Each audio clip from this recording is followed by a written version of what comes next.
Hey everyone, and welcome to Understandable English. Today we have an interview with John, who's going to tell us a little bit about his life and music and so on. This is part one, so let's get to it. Anyway, here we are. Here we are. Welcome to my audience of 103 subscribers. Let's go. Hey, Yeah. on the up and up, baby. 103 is going to On be the- 1,003 soon. On the up and up. I'm just happy that one of my best friends and the biggest nerd I know is joining me here on my tiny little channel, even though he's a big boy with 400 something subscribers nowadays, right? And we're at what, like 475 right now, I think. So, hey, we're both on the up and up. That's what we like to say. On the up and up. I'll race to 1,000 and see what happens. But today's topic is not going to be about YouTube or anything like that. Today's topic is going to be about music, and especially the marching band, which is a big topic in American culture and in American films. You see it everywhere in schools and in universities, the marching band going. And both of us had the opportunity to take part in the marching band, both in high school and in university. So, starting with music in school. Tell me, John, first a little bit about yourself so that the viewers can get to know you a little bit. But tell me about your experience with music growing up in a school. Yeah, absolutely. So, first off, hey, everybody, I'm John.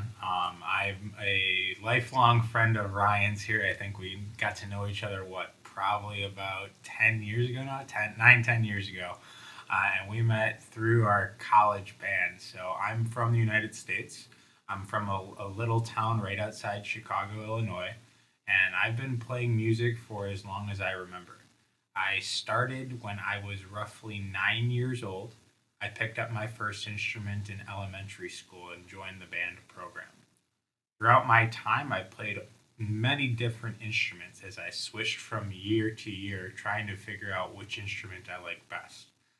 As I progressed through the middle school band, I moved into high school and joined my first marching band playing saxophone. So I played saxophone all the way from when I started all the way through the end of high school. Then at the end of high school, I moved to university or college, and I ended up switching to a different instrument. I switched to the baritone slash euphonium and tried out for the University of Wisconsin Marching Band over in college. That's where I ended up meeting Ryan my second year there, and absolutely loved playing band in college and ended up joining a little rock cover band after I graduated university, and that's what I play in right now over in Detroit. So music's been a big part about my entire life, all the way since I was a little toddler, all the way till today. So big musician, big fan of music, and really happy to be able to talk about any aspect of it, as it's been such a big part of my life. Yeah, thanks for sharing. I'm really interested in hearing more about the way that music was inside of your education, built into your public education, because in not all countries, the ability or the opportunity for people to play music, to learn music, to be educated in music is available in their public schools. Sometimes they have to go to other places, take private lessons, go to music schools. And so I want to hear more about what you learned in school about music. When did it start, and how in depth it was? What kept you hooked, and what kept you going? Yeah, I think it's interesting to see like the differences between the cultures in that way. I remember in the American school system, at least, as early as first grade, and first grade is when you were roughly 6 years old, you are started off in some type of a general music class. This is where you just get to learn and listen to what music actually is and learn of the different styles from the stuff that you may hear on the radio compared to something like classic or symphony orchestra. You start to learn the difference between classical music and rock music. And then as you get older, you get introduced to how to play and learn actual instruments. When I was in fourth grade, which would be roughly 9 years old, our class rather had the opportunity to listen to the older band and take us through every single one of the instruments within the band. From there, you got to pick and decide if you wanted to join or learn an instrument yourself. I was enthralled or super excited by hearing all of the potential options out there and couldn't get my hands on an instrument fast enough. I ended up picking the clarinet, and I started to play the clarinet for a small amount of time. And that's where it was my first introduction to music itself. And from there, every single or once a week in school, we had music rehearsal. So after you picked an instrument, you went and practiced and learned how to actually play once a week. And then as you progress to the next level, it became every single day. And every day before school, we started to learn our instrument and play as a collective, like large group. And so that was my first introduction, I guess, to music at that young, early age. Yeah, I think that's quite similar to what I had. We started in the first grade with very standard musical education. Some of it was singing, some of it was very simple xylophones or basic instruments, but we even progressed into the recorder, which I'm not sure all the parents loved, but it was a classic for kids. I'm And sure you then still have yours. I've seen you pull out your recorder several times, so I'm sure Oh, you I still still have have it. mine. Yeah, it's I know exactly where it is up in my room there at my parents' house.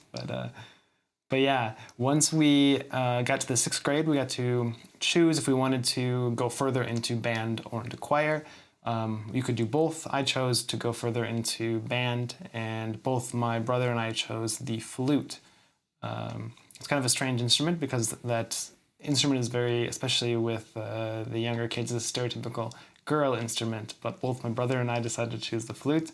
I'm not sure why, but we Then kept knowing with you it both, it for doesn't a surprise while. me. You guys are both very quirky people, and I love that you picked the path less traveled.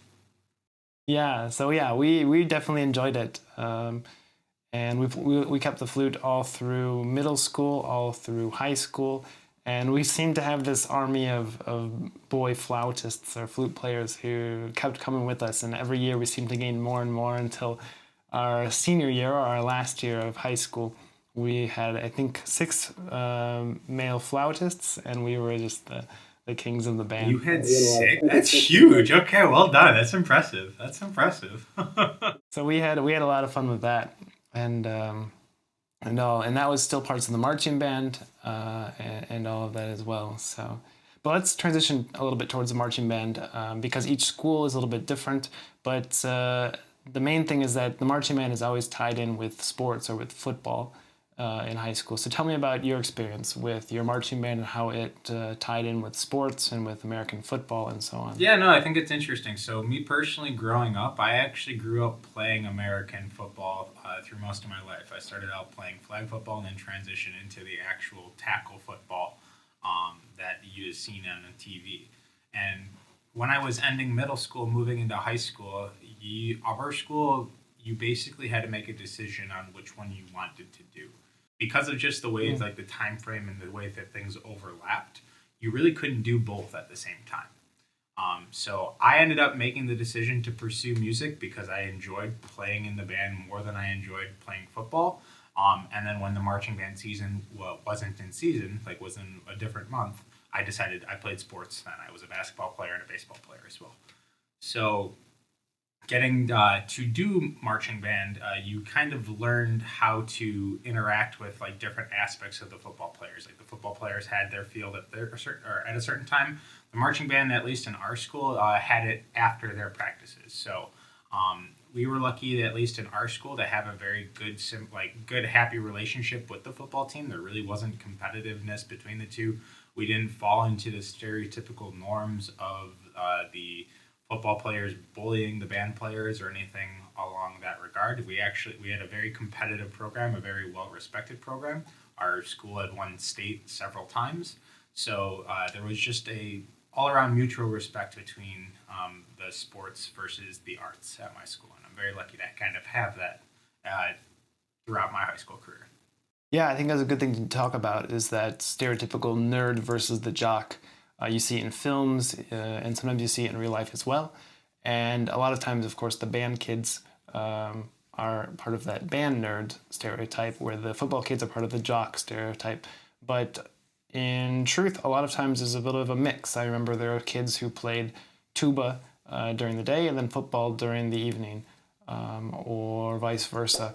And so there's a lot of mix, and a lot of times there aren't that many problems like you might assume from seeing films and TV shows. A lot of times people get along well. There's that mutual respect. Of course, every once in a while there's some sort of small incident, but kids tend to be kids, and it needs to be corrected, and then everything is back to how it was. So it was normally a pretty positive relationship as well. Exactly. It's like one of those things where, I mean, at the end of the day, people are people. And like I had, being growing up an athlete, I had most of my friends actually, or I wouldn't say most of my friends, but a large portion of my friends went off and played football. And and still having all of a group of friends or people that you knew within the football team, and then the new group of friends within the music scene. Ultimately, it just allows you to get to know people more. And the movies and different types of like pop culture really dramatize like the sport jock player picking on the little the little nerdy band kid. But I mean, if you look at me, I'm a 6'3", 200 something pound individual. I'm not a little kid, so it's one of those things that gets played up, and ultimately most people don't experience any type of negativity, and those that do, as you said, it's very like isolated instances. At least that was my experience. Well, that's all there is. If you have any questions for John, you can write them in the comments and we'll be sure to answer them. Also, I'll put a link to his channel in the description below. If you learned something new, don't forget to like and subscribe, and have a wonderful day. Toodles!